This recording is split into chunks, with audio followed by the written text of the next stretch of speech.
નમસ્તે મિત્રો, સ્વાગત છે અમારી યુટ્યુબ ચેનલમાં। જો મિત્રો તમે અમારી ચેનલમાં નવા હોય તો જરૂરથી સબસ્ક્રાઇબ કરી નાખો, જેથી કરીને રોજે રોજના અને મહત્વના સમાચાર તમને મળી શકે। મિત્રો જોઈએ તો લાઉડ સ્પીકરને લઈને અહીંયા ફરિયાદ કરો।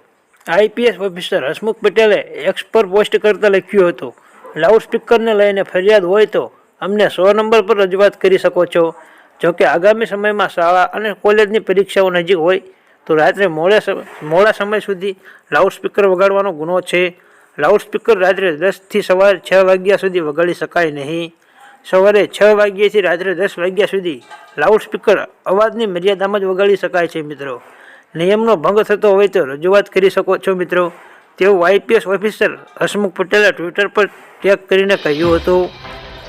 ત્યારબાદ જાણીએ તો હવામાન વધવાની શક્યતાઓ અંગે વાત કરીએ તો ડૉક્ટર મોહંતીએ જણાવ્યું છે કે મહત્તમ તાપમાનની વાત કરીએ તો વધુ ફેરફાર થવાની સંભાવના નથી। મિત્રો લઘુત્તમ તાપમાનમાં પણ 2 થી 3 દિવસ મોટા ફેરફારની શક્યતાઓ જોવા મળી રહી નથી, પરંતુ આ પછી તેમાં 1 ડિગ્રીનો વધારો કે ઘટાડો થઈ શકે છે।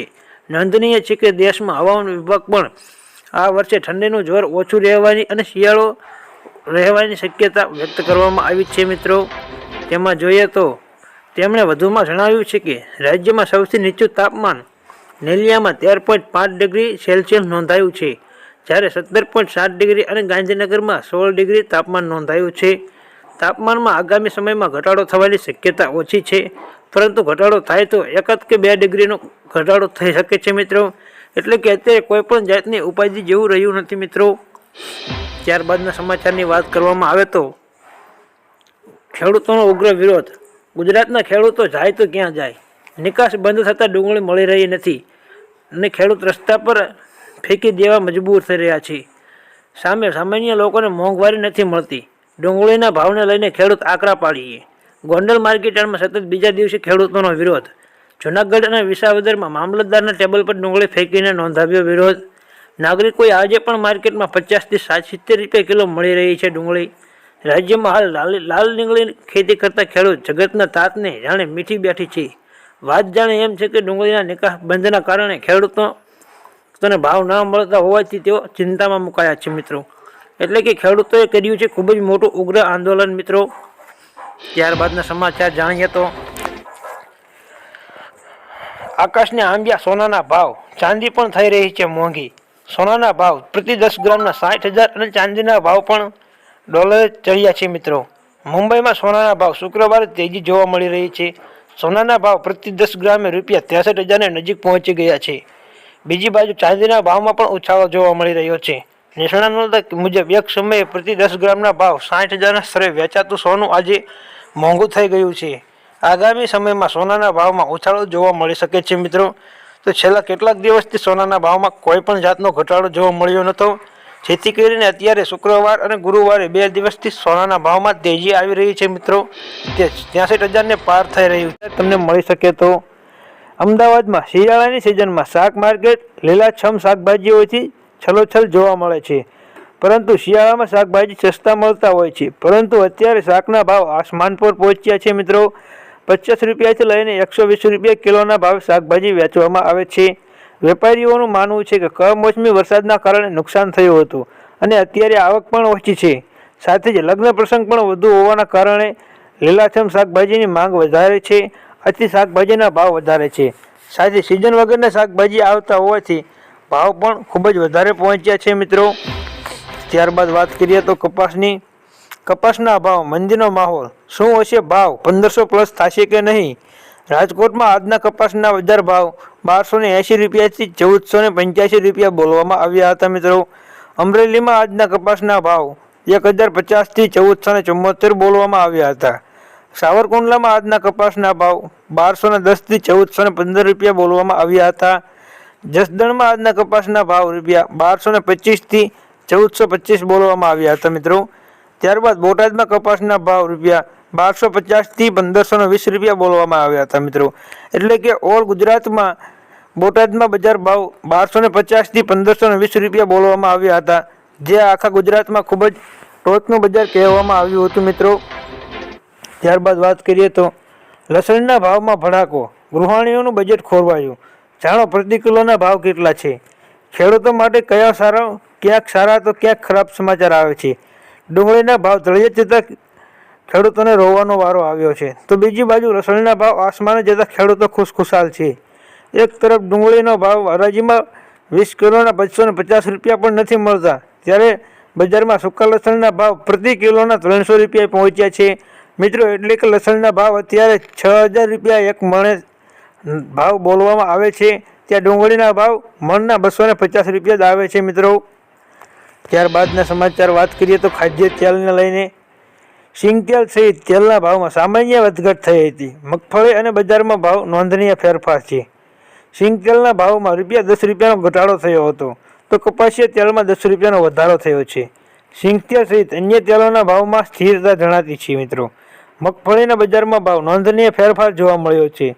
ચણા, બેસન બજારમાં સતત સ્થિર વલણે રહેતા વેપારીઓમાં નિરાશા જોવા મળી હતી. મિત્રો, એરંડાના બજારમાં પણ કોઈ પણ જાતની વધઘટ થઈ નથી. કપાસના બજારમાં મક્કમ વલણ. એરંડા બજારમાં ભાવમાં સામાન્ય વધઘટ થઈ હતી. મિત્રો, એટલે કે અત્યારે સામાન્ય સિંગતેલમાં 10 થી 20 રૂપિયાનો વધારો અને ઘટાડો નોંધાયો છે. મિત્રો, ત્યારબાદની વાત કરીએ તો આજે સોનું થયું મોંઘું. 10 ગ્રામના ભાવ જાણી લેજો. ગયા અઠવાડિયે પીક પર પહોંચ્યા બાદ સોનાની કિંમત ઘટી રહી હતી, પરંતુ આજે ઘટાડા પર બ્રેક લાગી હતી. ગોલ્ડન ભાવમાં આજે 1000 રૂપિયા સુધીની તેજી આવી છે. મિત્રો, જો તમારા ઘરમાં પણ લગ્ન હોય અને તમે ગોલ્ડ જ્વેલરી ખરીદવાનું પ્લાન કરી રહ્યા છો, તો આજે જ સોનાના ભાવ જાણી લેજો. ચાંદીની કિંમત 77,500 રૂપિયાની આસપાસ પહોંચી ગઈ છે. મિત્રો, એટલે કે ગયા અઠવાડિયે સોનાના ભાવમાં ખૂબ જ ઘટાડો જોવા મળ્યો હતો. મિત્રો, ત્યારબાદ આજે ઘટાડા પર બ્રેક લાગીને 1000 રૂપિયા સુધીનો ફેરફાર અને સોના પર 1000 રૂપિયાની તેજી આવી ગઈ છે. મિત્રો, ત્યાર પછી વાત કરીએ તો નરેન્દ્ર મોદીએ આ વર્ષે લાલ કિલ્લા પરથી આપેલા તેમના ભાષણમાં મહિલાઓને ડ્રોનની તાલીમ આપવાની જાહેરાત કરી હતી. બાદમાં નવેમ્બરમાં આ પ્રોજેક્ટની જાહેરાત કરવામાં આવી હતી અને તેને નમો ડ્રોન દીદી યોજનામાં નામ આપવામાં આવ્યું હતું. આ યોજના હેઠળ કેન્દ્ર સરકારે દેશભરમાં 15,000 મહિલાને સહાય જૂથોનો ડ્રોનનું વિતરણ કરવામાં આવશે. ડ્રોનની મદદથી ખાતર અને જંતુનાશક દવાઓનો છંટકાવ કરવામાં આવશે. મિત્રો, આ માટે નરેન્દ્ર મોદી લેડીઝોને 8 લાખ સુધીની સહાય પણ આપવામાં આવશે. મિત્રો, તેવું તેઓએ કહ્યું હતું. આપવામાં આવશે રકમ. ત્યારબાદ ખેડૂતોનું પોતાનું દુઃખ વ્યક્ત કર્યું. ખેડૂતોએ જણાવ્યું છે કે બાગાયતી ખેતીમાં સરકારે જાહેર કરેલા રાહત પેકઅપ ખૂબ જ ઓછું કહેવાય છે, કારણ કે બાગાયતી ખેતીમાં પાછળ જેટલો ખર્ચ થાય તે વધુ છે. તે મુજબ મહેનત પછી આ પાક તૈયાર થાય છે, તેમજ અત્યારની પરિસ્થિતિનું નિર્માણ થયું છે તે પ્રમાણે સહાય તો ફક્ત ખેતરની સફાઈ કરવામાં જ જતી રહે છે. એટલે ખેડૂતોનું કહેવું છે કે જે રાહતનું પેકેજ આપે છે તે ઓછું પડી રહ્યું છે. મિત્રો, ત્યારબાદ જાણીએ તો આંબાલાલ પટેલની નવી આગાહી. હવામાન નિષ્ણાત આંબાલાલ પટેલે આગાહી કરી છે. તે મુજબ ડિસેમ્બરમાં 2 વાવાઝોડા આવશે. આજથી અરબી સમુદ્રમાં લો પ્રેશરના કારણે હલચલ શરૂ થઈ શકે છે. 12 ડિસેમ્બરે હલચલની સક્રિય થવાની વાવાઝોડું ઓમાન તરફ ફટાઈ જશે. 20 ડિસેમ્બર સુધીમાં ગુજરાતમાં માવઠું આવી શકે છે.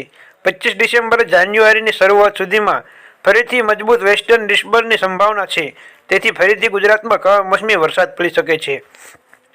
આંબાલાલ પટેલ દ્વારા 12 ડિસેમ્બરથી 20 ડિસેમ્બર સુધીમાં માવઠાની આગાહી કરવામાં આવી છે. મિત્રો, ત્યારબાદના મહત્વના સમાચાર મળી રહ્યા છે. ખેડૂતોએ કર્યું મોટું આંદોલન. ડુંગળીના ઉત્પાદકો માટે ભારે મુશ્કેલી ઊભી થઈ છે.